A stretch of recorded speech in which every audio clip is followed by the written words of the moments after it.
The Chennai shopping mall Shravana Sambaram KG sale Nakshi jewellery mela flat 50% of.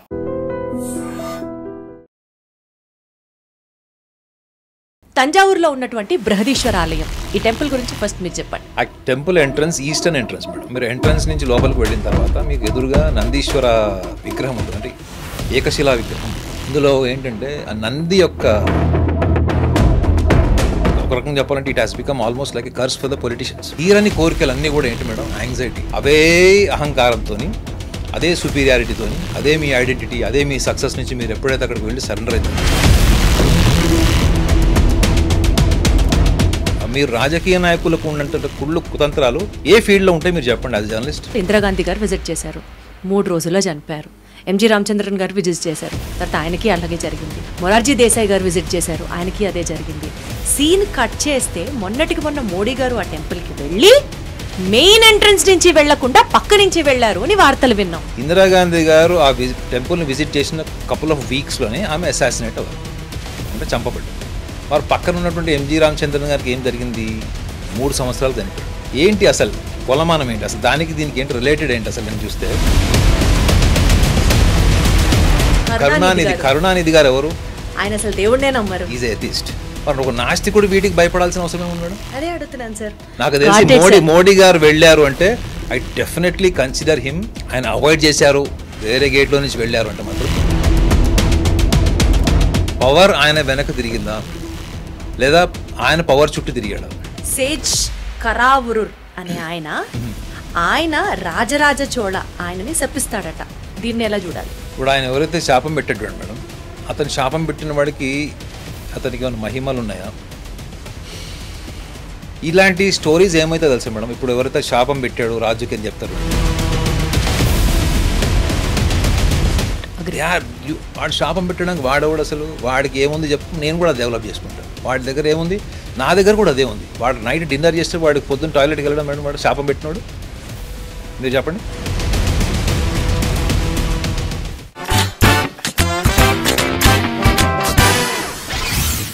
Mysteries అన్నీ అన్సాల్వ్డ్గా ఉంటే ఉండొచ్చు గాక, కానీ ఆ మిత్ బ్రేకింగ్ అయితే చేయాలి అని అనిపిస్తోంది ఈ స్పెషల్ ఇంటర్వ్యూలో.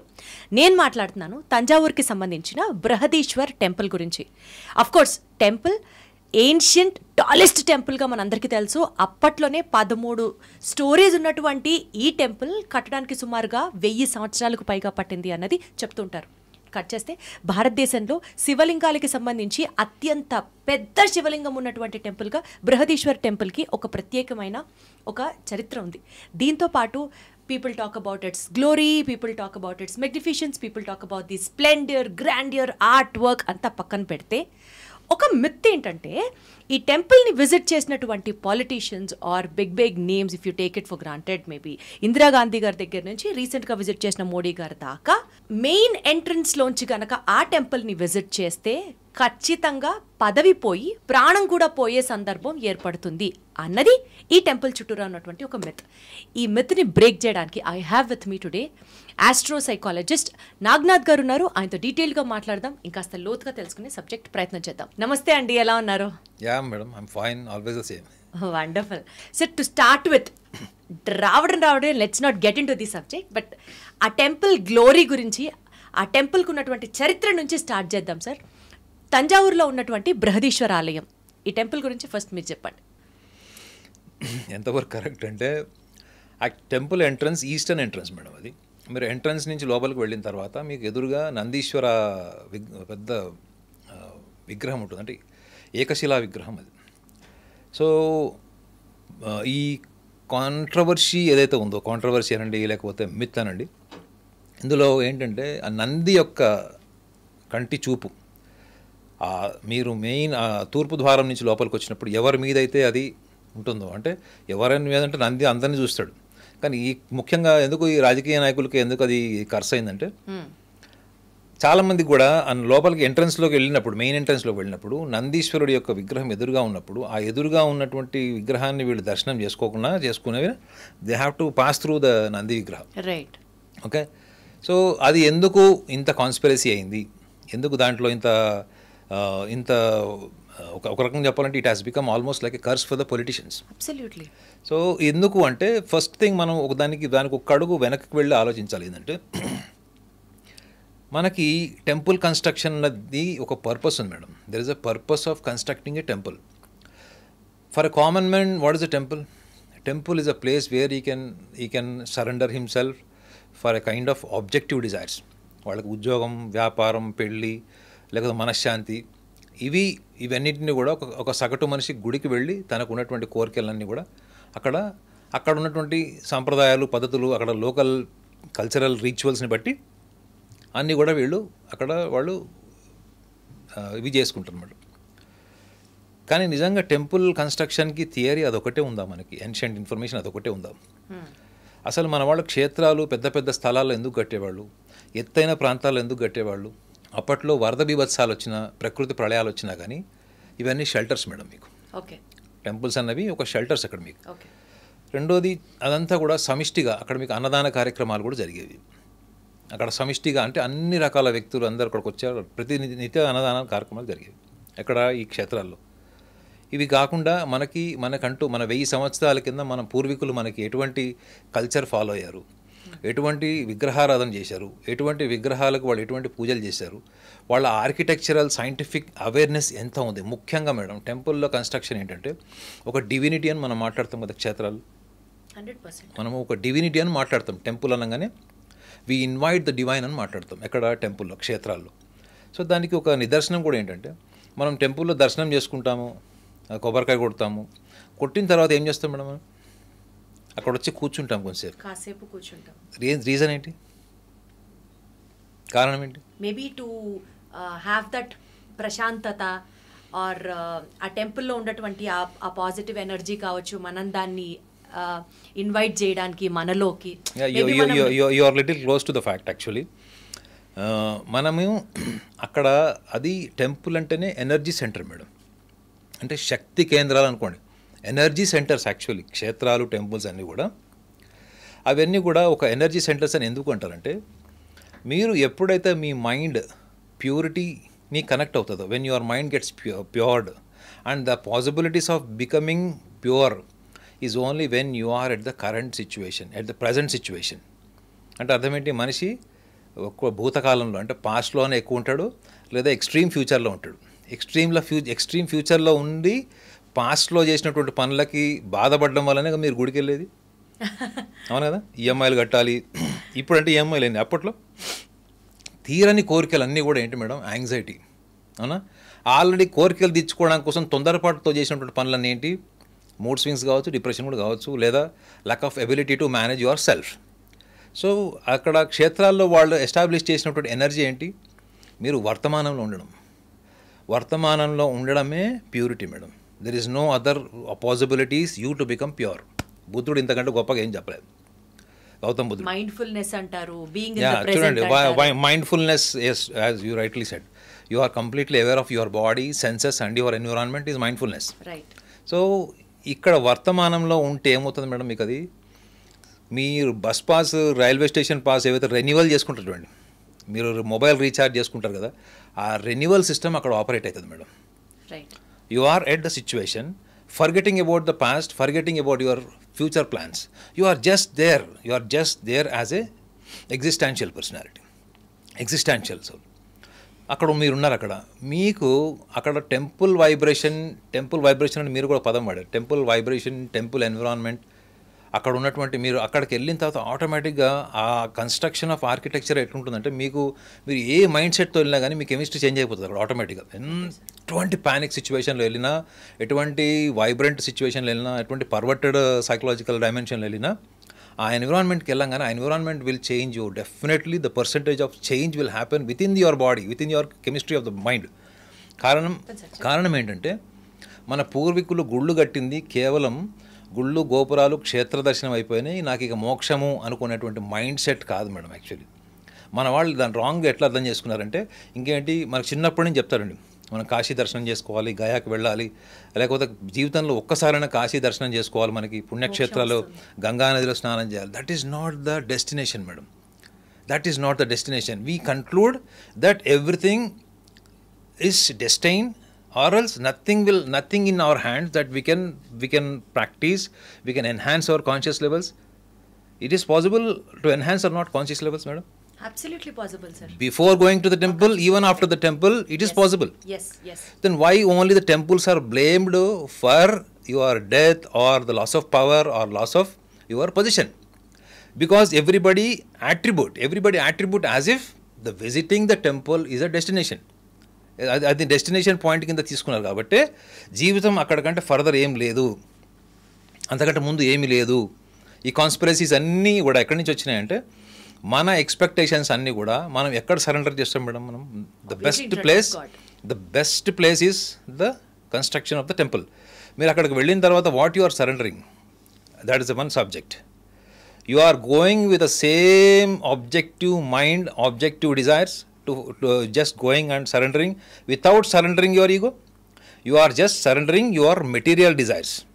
That is almost like a business. You are working here as an anchor. For the anchoring part, they are paying you salary. Avana. So, but when it comes to temple, what transformation you need to carry in the temple? అవే అహంకారంతోని, అదే సుపీరియారిటీతోని, అదే మీ identity, అదే మీ success నుంచి మీరు ఎప్పుడైతే అక్కడికి వెళ్ళి surrender అవుతారో, the person may receive different message from the nature. గుర్తుపెట్టుకోండి, ప్రకృతి నుంచి మీకు వచ్చేటువంటి బ్లెస్సింగ్ వేరే ఉంటుంది madam. You have to understand this very clearly. Surrender అవ్వకుండా ఆబ్జెక్టివ్ డిజైర్స్ తో కనుక దేవుడి దగ్గరికి వెళ్ళి దండం పెట్టుకుంటే నేచర్ మనకి ఇంకొక సమాధానం ఇస్తుంది. When you are completely transformed and surrender to the divine, and you just realized that you have come alone, and when you travel to the sky, when you travel out of the body, you will be alone. అంటే ఒక ప్రతి మనిషిలో కూడా ఈ realisation ఉండదు madam. నేను ఒక్కడనే వస్తాను, ఒక్కడనే వెళ్ళిపోతాను. అది సన్యాసులకు చెప్తారు. అది సన్యాసి అనేవాడు ఒకటే రియలైజ్ అవ్వాలి, రియలైజేషన్తో ఉంటాడు. ఏంటంటే అకేలే ఆయా అకేలే జావుగా, నేను ఒక్కడనే వస్తా, ఒక్కడనే పోతాను. దీనికి మీరు పెళ్లి చేసుకున్నారా, 2 పెళ్ళిళ్ళు అయినాయా, మీరు మెర్సిడీస్ కారు ఉందా, మీకు కోట్ల ఆస్తి ఉందా, దీంతో సంబంధం లేదు మేడం. అన్ని కోట్ల ఆస్తి, అంత ఉన్నతమైన పదవిలో ఉన్నవాడు కూడా ఈ రియలైజేషన్తో ఉన్నాడు అనుకోండి, that is what is the surrenderness. You are surrendering to the eternal truth madam, eternal facts. మీరు ఆ మైండ్ సెట్ లేకుండా, నేను అక్కడికి వెళ్ళాను, ఇప్పుడు ప్రస్తుతం నేను చీఫ్ మినిస్టర్గా ఉన్నాను, నెక్స్ట్ టైం నా కాంపిటేటర్ వాడు స్ట్రాంగ్ అయిపోయాడు, ఈసారి వాడికే ఓట్లు ఎక్కువ వచ్చేటట్టున్నాయి, వాడు రాకుండా చూడు స్వామి అని మీరు చేశారంటే ప్రకృతి ఇంకొకటి తీసుకుంటుంది, మేనిఫెస్టేషన్. అర్థమైందండి? మీ లోపల ఉన్నట్టు అహంకారము, మీరు రాజకీయ నాయకులకు ఉన్నట్టు కుళ్ళు కుతంత్రాలు ఏ ఫీల్డ్లో ఉంటాయి మీరు చెప్పండి యాజ్ జర్నలిస్ట్. ఒక పొలిటీషియన్కి ఉన్నటువంటి ఇన్సెక్యూరిటీస్ కానీ, జెలసీ కానీ, the most powerful personality traits you will find in every politician, either insecurity or ఎల్ jealousy. So when you are going to such a divine place, అంత గొప్ప క్షేత్రానికి మీరు వెళ్ళి అక్కడికి వెళ్ళిన తర్వాత కూడా మీరు నా కోరికలు ఇవి, నా ఆలోచనలు ఇవి అనుకున్నప్పుడు మీకు జరిగేది అక్కడి నుంచి ఏదైతే ప్రకృతి నుంచి మీకు ఏదైతే సమాధానం వచ్చిందో ఆ సమాధానమే మీకు మోక్షం మేడం. మీరు చనిపోయారా, మీ పదవి పోయిందా, పదవి పోయిందంటే ఎలా తీసుకోవచ్చు మేడం తెలుసా? మీరు పదవి పోయింది, మీరు ప్రజలతో ఉంటారు మేడం. రాజకీయ నాయకుడు ఇప్పుడు ప్రజలతో ఉంటాడు, ఇంటికి వస్తే భార్య పిల్లలతో ఉంటాడు, పడుకునేటప్పుడు ఎవరితో ఉంటాడు మేడం? తనతో తానే ఉంటాడు. తనతో తాను ఉన్నప్పుడు నిజంగా ప్రజలకి, సమాజానికి, కుటుంబ సభ్యులకి కనిపించినంత హ్యాపీనెస్, ఆ కాన్ఫిడెన్స్, ఆ లీడర్షిప్ క్వాలిటీస్ అతను ఎంతవరకు ఉన్నాయి? ఒక్కడిగా ఉన్నప్పుడు whatever you are inside, that is your character. Whatever you project to the world, that is your personality. So మీరు అట్లాంటి క్షేత్రాలకు వెళ్ళినప్పుడు మీ శీలం, మనం క్యారెక్టర్ని శీలం అంటాము, పర్సనాలిటీని వ్యక్తిత్వం అంటాం. వ్యక్తిత్వం ఏముంది, మనం ఎలానో మార్చుకోవచ్చు. మనం బట్టలు మార్చుకున్నట్టు, మేకప్ మార్చుకున్నట్టు ఏదైనా మార్చుకోవచ్చు, కానీ క్యారెక్టర్ మాత్రం ఒకటే ఉంటుంది. Whatever you are inside. ఇప్పుడు మీరు నాతో షో చేస్తున్నారు మేడం, ఈ పనికి మళ్ళీ ఎవడో వచ్చాడం లోపల అనుకోవచ్చు, పైకి ఏం చేస్తారు, చచ్చినట్టు జీతం ఇస్తున్నారు, ఏం చేస్తాం చేయొచ్చు. There are 2 things, what you feel inside, what you project outside. క్షేత్రాలకు వెళ్ళేటప్పుడు ఇది గమనించాలి మేడం.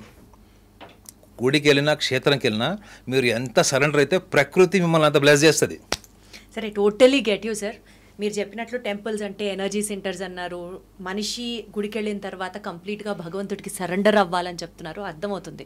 మీరు చెప్పిన వాటన్నిటికీ కూడా నాకు ఎలాంటి డౌట్స్ లేవు. కానీ ఈ టెంపుల్కి ప్రత్యేకించే సరే, ఇప్పుడు మీరు టెంపుల్స్ ఆర్ ఎనర్జీ సెంటర్స్ అన్నది అన్ని టెంపుల్స్ని ఉద్దేశించి కదా, not only for Brihadeeswara temple గురించి కదా. బృహదీశ్వర టెంపుల్ని విజిట్ చేసినటువంటి కొంతమంది రాజకీయ నాయకులకే చావు వచ్చింది. ఫర్ ఎగ్జాంపుల్ ఇందిరాగాంధీ గారు విజిట్ చేశారు, 3 రోజుల్లో చనిపోయారు. ఎంజి రామచంద్రన్ గారు విజిట్ చేశారు, తర్వాత ఆయనకి అలాగే జరిగింది. మొరార్జీ దేశాయ్ గారు విజిట్ చేశారు, ఆయనకి అదే జరిగింది. సీన్ కట్ చేస్తే మొన్నటికి మొన్న మోడీ గారు ఆ టెంపుల్కి వెళ్ళి మెయిన్ ఎంట్రన్స్ నుంచి వెళ్లకుండా పక్క నుంచి వెళ్లారు అని వార్తలు విన్నాం. అంటే ఇది రాజకీయ నాయకుల్లో కూడా ఉన్న భయమా, లేకపోతే ఆ టెంపుల్కే ఉన్నటువంటి వేరే ఏమన్నా కారణమా? మీరే చెప్పాలి. మీ పాయింట్లోనే ఇంకొక చిన్న సవరణ చేస్తా. ఇప్పుడు మీరు అన్నట్టు ఇందిరాగాంధీ గారు వెళ్ళారు.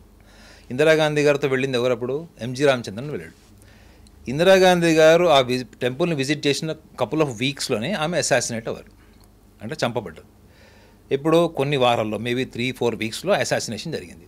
మరి పక్కన ఉన్నటువంటి ఎంజి రామచంద్రన్ గారికి ఏం జరిగింది? ఆయనకు కూడా వితిన్ నో టైంలో అతనికి కూడా సిక్ అయ్యాడు. అతని సిక్ ఎన్ని సంవత్సరాలు చనిపోయాడు? 3 సంవత్సరాలు చనిపోయాడు. ఇందిరాగాంధీ గారి చావు వారాల్లో వచ్చి ఎంజి రామచంద్రన్ గారి పదవి పోయింది, లేకపోతే పదవిలో 3 సంవత్సరాలు ఆరోగ్య సమస్యలతో ఉన్నారు అని చనిపోయాడని చెప్పారు. ఆ 3 ఏళ్లకి ఈ 2 వారాలకి ఏంటి అసలు కొలమానం ఏంటి? అసలు దానికి దీనికి ఏంటి రిలేటెడ్ ఏంటి అసలు నేను చూస్తే అక్కడ ఒక స్ట్రాంగ్ పాయింట్ని ఈ టెంపుల్లో ఒక సెంటిమెంట్గా 1980s నుంచి స్టార్ట్ అయింది మేడం. 1980sకి బిఫోర్ ఈ మిత్ లేదు. మీరు ఆ తర్వాత కూడా చూడండి. మీరు ఇంకా ఇంట్రెస్టింగ్ పాయింట్ ఏంటంటే తమిళనాడు ఎంజి రామచంద్రన్ తర్వాత అక్కడికి వెళ్ళినట్టు ముఖ్యమంత్రుల్లో కరుణానిధి గారు ఎవరు? ఆయన అసలు దేవుడినే నమ్మరు. Is atheist. ఆయన సింహద్వారంలో నుంచి, అంటే తూర్పు వైపు ఉన్నటువంటి సింహద్వారం నుంచి వెళ్లకుండా పక్కగా ఉన్నటువంటి గేట్లో నుంచి లోపలికి వెళ్ళారు. ఇది నాస్తికులు చెప్పాలి ఆన్సర్. ఆయన నాస్తికుడిని క్లెయిమ్ చేసుకున్నప్పుడు మరి ఒక నాస్తికుడు వీటికి భయపడాల్సిన అవసరం ఏముంది మేడం? అదే అడుగుతున్నాను సార్, మరి ఎందుకు అంత ఘనంగా ఇక్కడ ఒక పాయింట్ మేడం. ఇటు కరుణానిధిని చూసుకున్నా, అటు ఎంజి రామచంద్రన్ గారిని చూసుకున్నా, ఇందిరాగాంధీని చూసుకున్నా, మొరార్జీ దేశాయ్ గారిని కూడా చూసుకున్నా, అందులో లాజిక్ ఏంటంటే everybody's what ever is happening in the temple, ఎప్పుడైతే మీరు టెంపుల్లో జరుగుతుంది ఇలా కోఇన్సిడెన్స్తో జరుగుతుందా, లేకపోతే ఆర్ఎల్స్ సరే some power with in the temple అని మనం అనుకుంటే, మనం దేన్ని తీసుకొచ్చి అక్కడ లింక్ చేస్తున్నామంటే మనం డెస్టినీని తీసుకొచ్చి లింక్ చేస్తున్నాం మేడం. ఓకే, విధిని తీసుకొచ్చి లింక్ చేస్తాం. దానికి ఒక చిన్న కామన్ సెన్స్ ఎగ్జాంపుల్ చెప్తాం మీకు. కొన్ని సంవత్సరాల కింద, సుమారు 10-12 ఏళ్ల కింద అనుకుంటా, ఒక వాస్తు పండిట్ బుక్ రాశాడు. ఏమని? నేను వాస్తుకు పూర్తిగా విరుద్ధంగా ఉన్న ఒక ఇల్లు కడతాను, ఆ ఇంట్లో ఎవరైనా దమ్ముంటే రండి. నాస్తికుల్ని కూడా ఛాలెంజ్ చేశాడు. దమ్ముంటే రండి, 10 ఏళ్ళు మీరు ఆ ఇంట్లో ఉంటే నేను ₹1 కోటి ఇస్తాను, 10 లక్షలు ఇస్తాను అని చెప్పాడు. అందరూ రివర్స్లో దాని కౌంటర్ ఏమేశారు? 10 ఏళ్ళు ఉంటే ఎవడన్నా పోతాడు, ఏదో ఒక క్యాన్సర్ వస్తుందో, లేకపోతే ఏదో వ్యాధి వస్తుంది, చిన్న చిన్న యాక్సిడెంట్లు అయితే, హౌ ఇట్ ఈస్ సిగ్నిఫికెంట్ అని అడిగారు. అందులో ఐ క్యాచింగ్ పాయింట్ ఏంటి తెలుసా మేడం? ఆ వాస్తు పండిట్ ఎప్పుడైతే ఛాలెంజ్ చేశాడు దాంట్లో ఏంటి, మీరు వాస్తు అన్నది ఒక జస్ట్ క్రాస్ వెంటిలేషన్ రిలేటెడ్ ఒక సైంటిఫిక్ ఆర్కిటెక్చరల్ కన్స్ట్రక్షన్ అది, ఓకే. కానీ దాన్ని ఎప్పుడైతే మీరు డెస్టినీ తీసుకొస్తారు చూసారా, డెస్టినీ అంటే ఏంటి? ఈశాన్యంలో మీకు టాయిలెట్ ఉంది, నైరుతిలో మీకు గుంట ఉంది, ఆగ్నేయంలో మీకు బెడ్రూమ్ ఉంది అన్నప్పుడు అది మార్చుకోవడము, అది ఎందుకు ఉండకూడదు? మనకి మనకి సన్ రైజెస్ ఎర్లీ మార్నింగ్ మనకి సన్ రైజెస్ నుంచి మనకు వస్తాయి, కాస్మస్ రైజ్ ఏవైతే వస్తాయో వాటికి బ్యాక్టీరియల్ ఇవి కిల్లింగ్ కెపాసిటీ ఉంటుంది కాబట్టి మనకి ఆగ్నేయంలో కిచెన్ ఉంటుంది అన్నది దట్ ఈస్ సైంటిఫికల్ యాక్సెప్టెడ్ అది. కానీ ఎప్పుడైతే మీరు ఆగ్నేయంలో బెడ్రూమ్ ఉంటే మీ ఇంట్లో ఆరోగ్య సమస్యలు వస్తాయి, పిల్లవాడు చనిపోతాడు అన్నారు అనుకోండి, అది world will pay attention. Because the world pays more attention to the negative things rather not negative things, madam. World will pay the attention to the fear of death. ఇక్కడ పాయింట్ ఏంటి? ఒక సాంప్రదాయబద్ధమైంది లేదా మతపరమైంది మనం చర్చించుకుంటున్నప్పుడు దాంట్లో ఎప్పుడైతే మీరు కాన్సిక్వెన్సెస్, అంటే మన డే టు డే లైఫ్, మన ముండెన్ లైఫ్లో కాన్సిక్వెన్సెస్ ఎప్పుడైతే మనం దాంట్లో యాడ్ చేస్తామో that subject will become more eye catching. అందులో మీకు చెప్పా కదా మేడం, వాస్తులో మీరు గినక ఈ fear of death, loss of job, employment, divorces, unhappiness, health issues ఇవన్నీ తీసేయండి, nobody will pay attention towards the vastu. ఇక్కడ మీకు టెంపుల్లో జరుగుతుంది ఏంటి మేడం? ఇక్కడ టెంపుల్లో ప్రతిదీ కూడా ఎట్లా ప్రచారం జరిగింది 1980s నుంచి అంటే, ఈ ప్రముఖులందరూ కూడా వాళ్ళ పదవి కోల్పోయారు, ప్రాణాలు కోల్పోయారు, కొంతమంది పార్టీలు కూడా బర్తరఫ్ చేసుకున్నారు అన్నది చర్చలో ఉంది. కానీ ఎప్పుడైతే మీరు నిజంగా అట్లాంటి ఇన్సిడెంట్స్ని కానీ ఆ కోఇన్సిడెన్సెస్ని కానీ మీరు నమ్మాల్సి వచ్చినప్పుడు అసలు నిజంగా టెంపుల్కి కన్స్ట్రక్షన్ వెనక ఉన్నటువంటి డివినిటీ ఏంటి madam? When there is a divine. ఇప్పుడు మీకు ఈ రూమ్ నిండా ఆక్సిజన్ ఉంది madam, there is a point that you are feeling discomfort with suffocating or not able to breathe yourself, kada. అంటే మీరు ఎప్పుడైతే డివైన్ అంటే ఏంటి మేడం, డివైన్ అంటే ఏంటంటే ఒక కామన్ మ్యాన్కి అర్థమయ్యేటట్టు చెప్పాలంటే ద డివైన్ సెంటర్ అంటారు, it's the invitation of the divine అంటారు. అక్కడ మీకు ఏముంటాయి మేడం, సూపర్ న్యాచురల్ పవర్స్ ఉంటాయనే కదా వెళ్ళేది మనిషి. Divine is explained as a super natural powers, అంటే తన వల్ల కానిది, తన జీవితంలో కోరుకున్నది దక్కనిది, తనకు సాధ్యం కానిది, ఇవే కదా మనిషి అనేవాడు వెళ్ళి గుళ్ళో వేడుకుంటాడు. అంటే you are feeling something supernatural. When there is a supernatural power according to the construction of the temples, the divinity, so where is a possibility for the curse, is a logic. In case if it is propaganda is high about the curse, then it is absolutely subjective opinion. Subjective opinion అంటే subjective opinion అంటే coincidence. 10 మందికి వెళ్ళారు, 10 మందిలో 2కి జరిగింది, 4కి జరిగింది. వాస్తులో కూడా ఒక 100 మంది ఇండ్లను రీసెర్చ్ చేశారు. ఈశాన్యంలో మీకు బరువు ఉంది, ఈశాన్యంలో టాయిలెట్ ఉన్న వాళ్ళందరికీ ఏం సమస్యలు వచ్చాయన్నది. కొంతమందికి బుక్స్లో రాసినవి జరిగినాయి, కొంతమందికి జరగలేదు. అంటే అర్థం ఏంటి, it is a subjective opinion, it is a subjective research, it is a subjective research. ఆ బుక్లో కూడా మీకు లాస్ట్లో ఏం రాస్తారు, it is a persons believe, persons got confidence out of research అని ఉంటుంది అంతే. Whether to believe or to conclude or to avoid north east toilet or else going to the temple, it is all the individual, it is all the individual self confidence madam.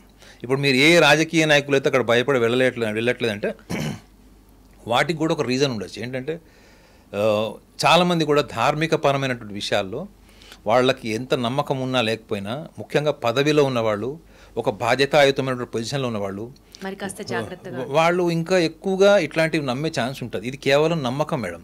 నిజంగా ఆ టెంపుల్కి వెళ్తే అలా జరుగుతుందంటే, చాలామంది ఏం చెప్పారు, నేను ఆ టెంపుల్ విజిట్ చేసిన తర్వాత నాకు ఉద్యోగం వచ్చింది, నాకు ప్రమోషన్ వచ్చింది, నాకు పెళ్లి జరిగింది, మా ఆవిడకి పీసీఓడి ప్రాబ్లం ఉంది. చూడండి వాళ్ళ ఒపీనియన్ చూడండి, 11 years నుంచి పీసీఓడి ప్రాబ్లం ఉన్న ఉమెన్ పిల్లలు పుట్టారని రాసింది అందులో. అంటే అర్థం ఏంటి, it's a subjective opinion, subjective experience, but experience is definitely divine madam. The temple's experience definitely divine. కానీ అది డివైన్ అని ఎప్పుడు తెలుసుకుంటాడు మేడం కామన్ మ్యాన్? తను మైండ్ సెట్ చేసుకొని తనకి ఈ కోరికతో గుడికి వెళ్ళాడు, ఆ గుడికి వెళ్ళి తన కోరిక తీర్చుకోవడం కోసం వెళ్ళాడు, ఈ మైండ్ సెట్తో మీరు వెళ్ళకూడదు మేడం. నేను ఇందాక కూడా అదే చెప్పాను. మీరు ఎప్పుడైతే దేవుణ్ణిలో కూడా మీరు ఆబ్జెక్టివిటీ చూస్తారో, దేవుళ్ళలో ఆబ్జెక్టివిటీ అంటే ఇవన్నీ వస్తాయి, పొలిటీషియన్స్ పవర్ వస్తుంది, పొజిషన్ వస్తుంది, వాళ్ళ చైర్, ఇవన్నీ వస్తాయి. But you have got a very few minutes of time where you have to surrender in the divinity environment, the divine environment. అక్కడ కూడా మీరు అది క్యారీ చేయొద్దు. క్యారీ చేయకుండా వెళ్ళిన వాళ్ళు ఎలా ఉన్నారు అన్నది షుడ్ బి అనదర్ రీసెర్చ్. నాకు తెలిసి మోడీ గారు వెళ్ళారు అంటే ఐ డెఫినెట్లీ కన్సిడర్ హిమ్.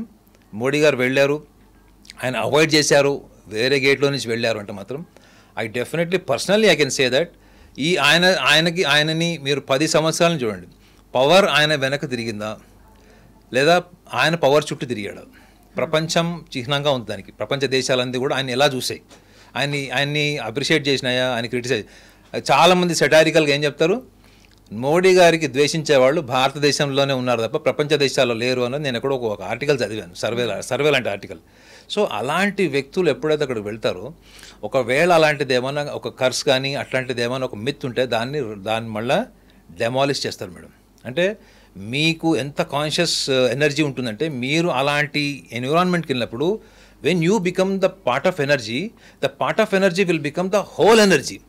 అంటే ఏంటి, మీరు ఊహించిన దానికన్నా ఎక్కువ అనుభూతి పొందడం అన్నది జరుగుతుంది అక్కడ. కానీ ఎప్పుడు జరుగుతుంది? when you are completely disconnected, when you are completely disconnected from your prejudices, past and future emotions, when you are completely being at the present.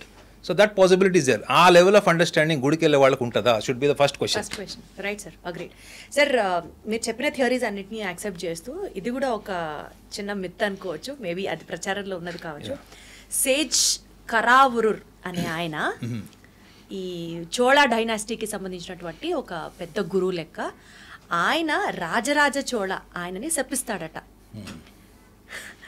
So ఇది స్టోరీ ఒకటి, ఇది కరెక్టా కాదా దీని గురించి ఏంటో మనం ఇప్పుడు మాట్లాడదాం.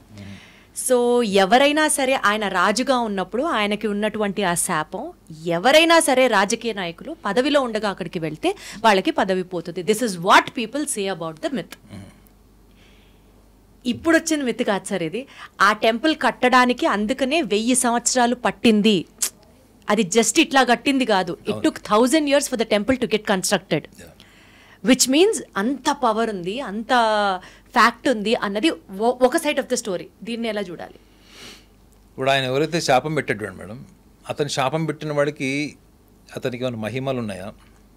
మన దగ్గర చెప్తారు కదండి, హోమాలు జపాలు చేసేవాళ్ళు, తపస్సులు చేసేవాళ్ళకి వాళ్ళకి మానవాతీత శక్తులు ఉంటాయి అవి అని అనుకున్నప్పుడు, ఒక కామన్ మ్యాన్కి కూడా శాపం పెట్టిన అతనికి ఏదైతే ఉందో అదే చేతన స్థితి మనకి ఉంటుంది మేడం. అదే చేతన స్థితి మనకి ఉంటుంది. ఒక సింపుల్ ఎగ్జాంపుల్, మీరు గాలి పీల్చి ఉచ్ఛ్వాస నిశ్వాసాలు చేసినప్పుడు మీకు వచ్చేటువంటి శబ్దం ఏంటి? మీరు శ్వాస వదిలేసినప్పుడు శబ్దం ఏంటి? ఏ ఏ ఏ శబ్దం వస్తుంది? హా. మీరు అనుకోండి, హా శబ్దం వస్తుంది. శ్వాస వదిలేసినప్పుడు సా సా వస్తుంది. ఈ రెండిటి మధ్యలోనే ఎనర్జీ ఉంటుంది madam. You are energy connecting to the divine energy. ఇలాంటి స్టోరీస్ ఏమైతే తెలుసా మేడం, ఇప్పుడు ఎవరైతే శాపం పెట్టాడు రాజుకి అని చెప్తారు అండి, వాళ్ళని సుపీరియర్ చేసి మిమ్మల్ని ఇన్ఫీరియర్ చేస్తున్నారు ఈ స్టోరీస్ వల్ల. Okay, you got my point? Got it sir, 100% got it. Agree. వాడు శాపం పెట్టడానికి వాడేవాడు అసలు, వాడికి ఏముంది చెప్పు, నేను కూడా డెవలప్ చేసుకుంటా. వాడి దగ్గర ఏముంది, నా దగ్గర కూడా అదే ఉంది. వాడు నైట్ డిన్నర్ చేస్తే వాడికి పొద్దున్న టాయిలెట్కి వెళ్ళడం మేడం, వాడు శాపం పెట్టినాడు. మీరు చెప్పండి. బట్ ఏంటంటే మన దగ్గర కొన్ని కథలు ఎలా ఉంటాయంటే, అవి నేను దీన్ని కథ ఇదొక అంటే పుకిటి పురాణం అని నేను అనట్లేదు. But what I'm saying is, if the person has got that much of power to curse any one, that curse will remain thousands of years in the upcoming generations, will remain forever అనుకుంటే దాన్ని మీరు demystify చేయొచ్చు, దాన్ని reconstruct కూడా చేయొచ్చు. కానీ అది ఎప్పుడు జరుగుతుంది మేడం పాసిబిలిటీ? అది when you are aware of what your dharma has taught you. Right. Because your dharma, Sanatana dharma or Hindu dharma will say that you are the divine creator. You are the creator. You are the creator of your own self. And you are the divine creature అని ఉంటుంది. అంటే నువ్వు ఒక పరిశుద్ధమైనటువంటి ఆత్మ జన్మ నీది అని ఉంటుంది. నువ్వు పాపాత్ముడివి, నువ్వు పాపాలు చేసావని మీకు ఎక్కడన్నా మీరు సనాతన ధర్మంలో, హిందూ ధర్మంలో ఎక్కడన్నా రాసినటువంటి ఒక స్క్రిప్చర్ చూపించండి. You are the divine. The person who cursed the raja was also a divine. What is the difference between you and him? The divine, as I said, no, the same person who cursed, he is also connecting to the superconscious. He is being an individual conscious. Right. You and me, the cameraman, everybody else, we are connecting to the superconscious. So what important is, you have to experience the divinity whenever you go to the kshetra. This is my simple urge to all politicians to demystify this myth. నేను politicians అందరు, కొంతమంది ఏమన్నారంటే మన భారతదేశంలో ఉన్న politicians అందరు వెళ్ళాలి అక్కడికి, దరిద్రం పొద్దని పెట్టారు ఒకడెవరు. అంటే వాళ్ళు పొలిటీషియన్స్ని ఎంత హారిబుల్గా తీసుకున్నారో చూడండి. కొంత నిజం కూడా అది మేడం. పొలిటీషియన్స్ అందరు కూడా వెళ్ళాలి అంటే పొలిటీషియన్స్కి నిజంగా అంత విల్ పవర్, అంత కాన్ఫిడెన్స్ అది ఉంటే ఛాన్సెస్ చాలా తక్కువ. ఎందుకంటే వాళ్ళందరూ కూడా ఎప్పుడైనా అవకాశవాదం, స్వార్థం, లేదా వాళ్ళ కుటుంబ వారసత్వం వచ్చేటువంటి పదవుల గురించి వాళ్ళు ఆలోచించుకుంటారు. కాబట్టి ఈ డివినిటీ అన్నది ఏదైతే ఉందో, మనకి ధర్మంలో ఏదో చెప్పబడిందో, నేను ఇందాక కూడా చెప్పాను కదా, your every moment, every second, your every breath is connecting to the super conscious. మనం ఏమనుకుంటామంటే, because of the literatures we read, that you feel always inferior. అరే వాడెవడో తోపు, వాడు అసలు వాడు ఆకాశాలు ఉన్నాడు, నక్షత్రాల్లో ఉన్నాడు. అరే నువ్వు కూడా వెళ్ళగలుగుతావు, నువ్వు కూడా ఆ స్థాయి మనిషివి, నీ కూడా అంత కాంకర్ చేసేటువంటి శక్తి సామర్థ్యాలు నీకు ప్రకృతి ఇచ్చిందని చెప్పేవాళ్ళు ఎవరున్నారు మీరు చెప్పండి. You always read books where you feel inferior. మిమ్మల్ని మీరు తక్కువ అంచనా చేసుకున్నటువంటి కథలే చదువుతాం, మనం తక్కువ అంచనాలు చేసుకున్నటువంటి పుస్తకాలే చదువుతాం. And you always see something powerful. మీరు ఎక్కడన్నా గాసిపింగ్ ఎన్విరాన్మెంట్లో చూడండి, ఎవడో సెలబ్రిటీ గురించి మాట్లాడుతుంటాడు, నాన్ పార్టిసిపేషన్ ఎంటర్టైన్మెంట్ గురించి మాట్లాడతాడు, వాళ్ళందరూ ఉండనే ఉండడు. Because you are habituated to feel inferior, to talk something great about others. So ఆ వ్యవస్థ నుంచి వచ్చినటువంటి కథనే అది నేను నమ్ముతాను. That's what I believe. ఏమని అతను చాలా ఎన్లైట్నింగ్ గా అనిపిస్తుంది, మనం ఎందుకు ఇలా ఆలోచించకూడదు అని అనిపిస్తుంది. నేనైతే అట్లా ఆలోచిస్తాను మేడం. ఇప్పుడు ఆయన వచ్చి నేను శాపం పెట్టాను అనుకుంటాను, ఏ బేసిస్ మీద పెట్టావు, దాన్ని ఎట్లా డీమిస్టిఫై చేయాలని చెప్తా. ఇప్పుడు అతను శాపం పెట్టాడు, ఇతను నాశనం అయిపోవాలని, అతను నాశనం కాకుండా అతను ఎట్లా రీకన్స్ట్రక్ట్ చేయాలో అని నేను ఆలోచించి ప్రయత్నం చేసి నేను సక్సెస్ అవుతానన్న నమ్మకంతో నేను ఉంటా అక్కడ. కానీ because I read a book, I never met him, అది ఎప్పుడో 1000 సంవత్సరాల కింద విషయాలు. కాబట్టి మనం ఇప్పుడు ఏమనుకుంటామంటే, అరే ఇది ఇట్లా జరిగింది, పలానా ముఖ్యమంత్రి వెళ్ళాడు, ప్రధానమంత్రి కూడా మనం వెళ్ళి భయపడ్డాడు, ఒక నాస్తిక ముఖ్యమంత్రి కూడా భయపడ్డాడు అంటే అది వాళ్ళ విల్ పవర్ మేడం. అది 100% సార్, విల్ పవర్, కాన్ఫిడెన్స్, ఇందాక మీరు వాడిన పదాలు ఇక్కడే నాకు కూడా కావాలి. క్వశ్చన్ కోసం వెయిట్ చేస్తాను. చెప్పండి.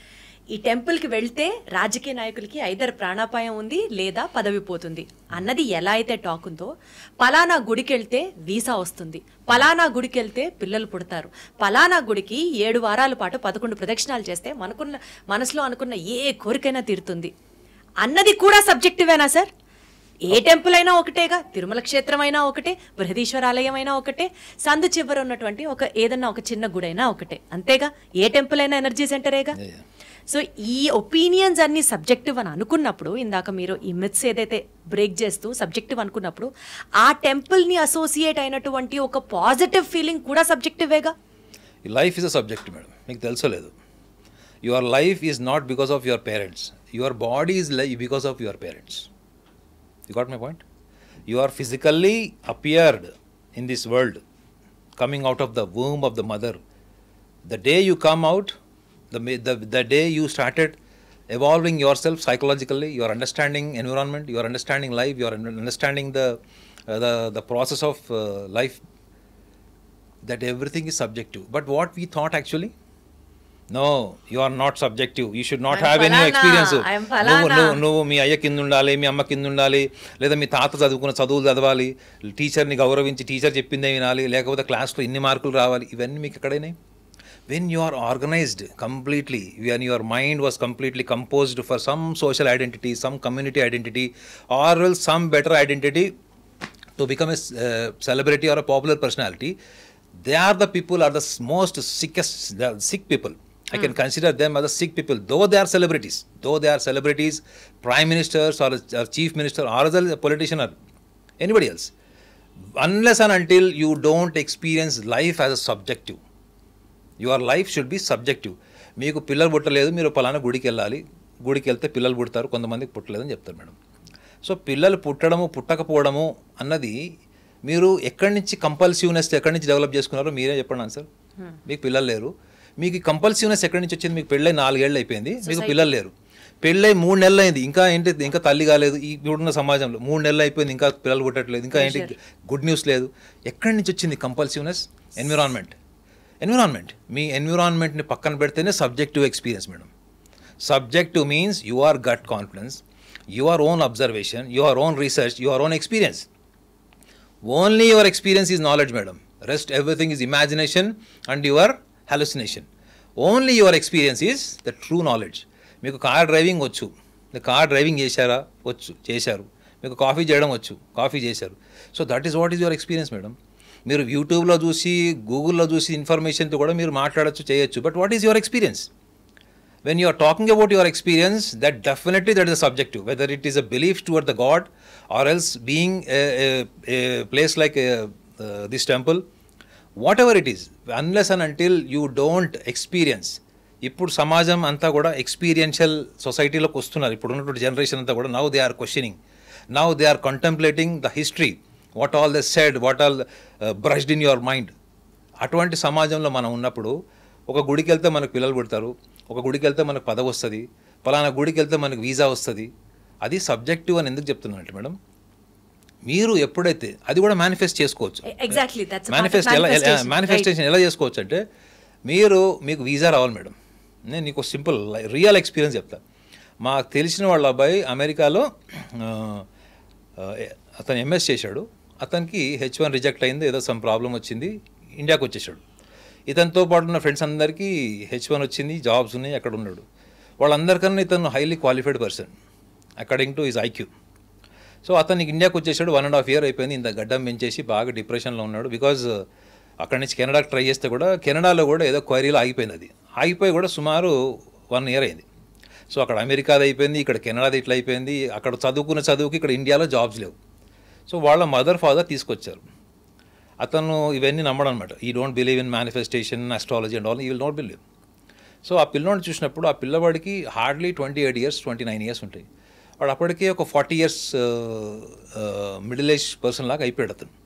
సో అతన్ని నేను చెప్పింది ఒకటే లాజిక్ మేడం, నువ్వు రోజు ఒక 1 hour నువ్వు వర్కౌట్ చేయి, కమ్ ఆఫ్టర్ 3 months అని చెప్పినా.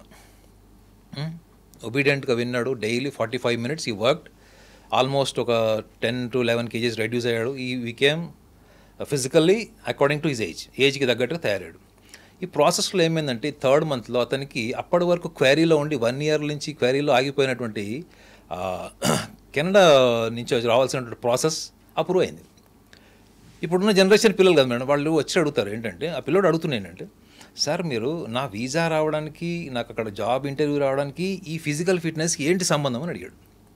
హౌ ఇట్ ఈస్ ఇంటర్లింక్డ్, ఎందుకంటే ఇప్పుడున్న వాళ్ళకి గూగుల్ ఇన్ఫర్మేషన్ ఎక్కువ అలవాటు కదా, లాజికల్ థింకింగ్ కావాలి కదా, రీజనింగ్ కావాలి. సో నేను అతనికి చెప్పింది ఏంటంటే, నువ్వు రోజు కనుక బాడీని కనుక నువ్వు స్ట్రెయిన్ చేస్తావు, వాకింగ్ చేస్తావా, ట్రెడ్మిల్ చేస్తావా, జాగింగ్ చేస్తావా, that is a different thing. మనకేం చెప్తుంది తెలుసు మేడం, మీ సంకల్ప బలం ఎప్పుడు ఉంటుంది, ఎప్పుడు పవర్ఫుల్ ఎప్పుడు అవుతుందంటే, మీ శరీరము మనసు వర్తమానంలో ఎప్పుడైతే శ్రమిస్తుందో, అంటే మీరు జాగింగ్ చేయండి, రన్నింగ్ చేయండి, ఆర్ఎల్స్ ఎనీ వర్కౌట్ చేయండి, ఏరోబిక్స్ చేయండి, సో మీరు ఎమోషనల్గా దేని మీద ఎక్కువ సఫర్ అవుతున్నారు అన్నది మీ బాడీ, మీ mind and your intellect also is connected. మనం ఎప్పుడైతే జ్యూస్ మేకర్లో మనము ఫ్రూట్స్ వేసి మనం జ్యూస్ ప్రిపేర్ చేస్తాం చూడండి madam, once after making the juice you cannot discriminate అందులో ఏది మీకు పర్సంటేజ్ ఆఫ్ యాపిల్ ఉంది, ఏది పర్సంటేజ్ ఆఫ్ గ్రేప్స్ ఉన్నది మీరు డిస్క్రిమినేట్ చేయలేరు. ఎప్పుడైతే మీ body mind when it is connected emotionally with nature, whatever you confess that will happen. That was a theory. ఆ పిల్లోడికి తెలియదు ఆ సంగతి. ఇది నేను చెప్పాను అనుకోండి, ఇది subjective, this is subjective madam, నేను అతనికి ఇచ్చిన సలహా ఇది సబ్జెక్టివ్. అది 10 మందిలో 10 మందికి పనికొస్తుంది అంటే డెఫినెట్లీ పనికొస్తుంది, provided if they are really honest and genuine at their commitment for working hard to reach their dreams. ఇది సబ్జెక్టివ్ మేడం, ఇది సబ్జెక్టు, కానీ దీన్ని మీరు సైంటిఫిక్గా ప్రూవ్ చేయలేరు. ఆ జిమ్కి వెళ్ళడానికి, డైలీ 1 hour వర్కౌట్ చేయడానికి, కెనడా నుంచి క్వారీ క్లియర్ అయిపోవడానికి అది. సో మనము లైఫ్లో ఎక్స్పీరియన్స్ అయిన ప్రతిసారి మనం ఏమనుకుంటామంటే అది మిరాకిల్ అనుకుంటాం మేడం. ఇది మన దురదృష్టం. Why? Because you are always thought as an inferior personality. మిమ్మల్ని మీరు ఎప్పుడూ తక్కువ అంచనా వేసేటువంటి సమాజంలో మనం ఎదగడం వల్ల, మనం చదివిన పుస్తకాలు అట్లా ఉండడం వల్ల, మనం చదివినట్టు కథల్లో కూడా ఎవరో తూరుంకాను, ఎవడో తోపు, ఎవడో కూడా వస్తాడు. సినిమాల్లో ఒక హీరో వచ్చి 100 మందిని కొడితే నా సినిమా నడుస్తుంది మేడం. ఒక 4 వచ్చి హీరోని కాపాడంటే సినిమా నడవదు. బికాజ్ ప్రతి మనిషి కూడా హీరోలు ఎక్కడ ఐడెంటిఫై అవుతాడంటే సుపీరియర్గా, కానీ రియల్ లైఫ్లో ఎలా ఉంటాడు? ఇన్ఫీరియర్గా ఉంటాడు, because of stories and imagination. So ఎప్పుడైతే మనం రియల్ లైఫ్ ఎక్స్పీరియన్స్ చేస్తుంటాడు మేడం, మీరు గుడికి వెళ్ళే ఆ గుడి వల్ల మీ ఎవరైతే లేడీ గుడికి వెళ్ళిన ప్రెగ్నెంట్ అవ్వాలనుకుంటుందో ఆ గుడి అన్నది ఇన్స్పిరేషన్ మేడం. ఆ ఇన్స్పిరేషన్ అనేది మేనిఫెస్టేషన్లోకి కన్వర్ట్ అవుతుంది. మీ గాట్ మై పాయింట్. అందుకే మేడం, అందుకే ఐడియల్ వర్షిప్ తప్పని నేను అనను. ఎందుకంటే మీకు లేని ఎనర్జీ గుళ్ళో రావచ్చు, లేడీ ఎనర్జీ మీకు ఐడియల్ వర్షిప్ నుంచి అది వాళ్ళ స్థాయి అంతే మేడం, వాళ్ళ ఐక్యూ లెవెల్ అంతే ఉంది. వాళ్ళు అంతకంటే ప్రొఫౌండ్ పర్సనాలిటీ అయ్యారనుకోండి, వాళ్ళు కొంచెం భక్తి మార్గంలోనో జ్ఞాన మార్గంలో వెళ్ళేటువంటి అవకాశం ఉంటుంది. You got my point. కానీ what is inspiring you? Whether inspiring మీకు గ్రామ దేవతల్లో విగ్రహాల, maybe that particular temple can get you an inspiration, anything, or an anything, idol can give you an inspiration, anything, or whatever. But that is awakening what actually the divinity within yourself, which was never shattered your conscious earlier before. అని ఒక్కసారి మీరు ఆ inspiration తీసుకున్నారనుకోండి madam, ఇక మీ journey ఆగదు. ఇంకా మీ success కావచ్చు, మీ హ్యాపీనెస్ కావచ్చు, or one word I can say the balance. Consciousness ని అవేకన్ చేసే డివినిటీకి కనెక్ట్ అయినప్పుడు అనుకున్న కోరికలు జరుగుతాయి. కానీ ఆ టెంపుల్కి వెళ్ళినందుకో, అక్కడ ఒక 11 ప్రదక్షిణాలు వేసినందుకో, లేదా టెంపుల్కి వెళ్తే ప్రాణాపాయం ఉంటుందానో, లేకపోతే పదవి పోతుందానో, ఇట్స్ కంప్లీట్లీ నాన్సెన్స్. అంటే ఇక్కడ మీరు అర్థం చేసుకోవాల్సిన ఇంకోటి ఉంది madam. You have to realise that you have so much of energy than just an environment. అంటే temple is a environment madam. Definitely environment do have its own impact. But what you realise after going to the temple, you are much more comprehensive being, existential. అది మీరు realise అవుతారు మీరు అక్కడికి వెళ్ళిన తర్వాత. ఆ రియలైజేషన్కి స్ఫూర్తి ఎవరు? గుడే. మీరు గుడికి వెళ్ళిన తర్వాత, అంతకుముందు ఎందుకు లేదు మీకు అది? మీరు ప్రదక్షిణాలు చేశారు, ప్రదక్షిణాలు చేసేయడము, రోడ్డు మీద మీరు పార్క్లో వాకింగ్ చేయడంలో నాకు పెద్ద తేడా ఏముండదు. బట్ ఇక్కడ ఏముంటామంటే మనం డిసిప్లిన్తో, కాళ్ళకు చెప్పులు లేకుండా, ఒక పవిత్రమైన భావంతో, అట్లీస్ట్ మనకి ఏమైనా perverted thoughts or jealousy or discrimination ఇవి లేకుండా ఉండేటువంటి జర్నీలో మీ sub conscious will become more active. ప్రదక్షిణాలు చేసే వాళ్ళందరికీ తెలియని విషయం ఏంటంటే, వాళ్ళు ఏదైతే మనసులో కోరికతోని వాళ్ళు ప్రదక్షిణాలు చేస్తారో వాళ్ళ సబ్ కాన్షియస్ యాక్సలరేటర్ ఉన్నారు. ఒక్కసారి సబ్ కాన్షియస్ యాక్సలరేట్ అయితే ఆ సృష్టికర్త కూడా ఆ ఇన్సిడెంట్ ఆపలేడు. తెలుసా మీకు? ముచ్చం చిప్ప ఉంటుంది చూడండి మేడం, అది మీ సబ్ కాన్షియస్ తీసుకుందంటే even the creator can not stop the nature. అంటే నేచర్కి కూడా క్రియేటర్ అడ్డురాడు, అంటే అది జరిగిపోతుంది. అది కానీ రావాల్సిన రియలైజేషన్ ఎవరికి? పర్సన్కి. అది మన ధర్మశాస్త్రాల్లో సూక్ష్మంగా చెప్పింది, అంటే ఈ మానసికంగా చెప్పిన విషయాలు. కానీ ఒక కామన్ మ్యాన్కి ఆ level of mind, intellect and nature, manifestation అంత అవేర్నెస్ ఉంటుందా మేడం చెప్పండి? ఇప్పుడు మీ కెమెరామ్యాన్ని మేనిఫెస్టేషన్ అంటే ఏం చెప్తాడు? బికాస్ మనకి ఏం నేర్పించారంటే, అరే నీకు ఎగ్జామ్లో బాగా మార్కులు రావాలి, నీకు పెళ్లి కావాలి, నీకు పిల్లలు పుట్టాలంటే నువ్వు ఏం చేయాలంటే వాళ్ళ ధర్మాన్ని బట్టి వాళ్ళు కొన్ని ఫాలో అవుతారు, దానివల్ల వస్తుంది అనుకుంటాడు. దానివల్ల వస్తుంది అనుకున్నప్పుడల్లా నువ్వు ఇన్ఫీరియర్ అని అర్థం చేసుకోవాలి madam.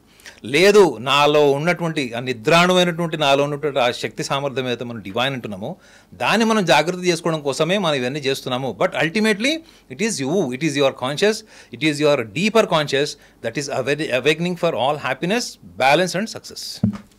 Thank you so much sir. ఇది నాకు చాలా ఎన్లైట్నింగ్ అనిపించింది. ఐ థింక్ ఈ వీడియో చూసిన వాళ్ళందరికీ కూడా ఇదే లెవెల్లో దీన్ని అట్లా రిసీవ్ చేసుకుంటారని ఎక్స్పెక్ట్ చేస్తూ, టెంపుల్ని ఆపాదిస్తూ ప్రాణాపాయ స్థితి ఉంటుందనో, పదవి పోతుందనో, ఇట్లాంటి చెత్త ప్రాపగాండాని ఆపేయాలి అని మనస్ఫూర్తిగా కోరుకుంటూ once again thank you very much.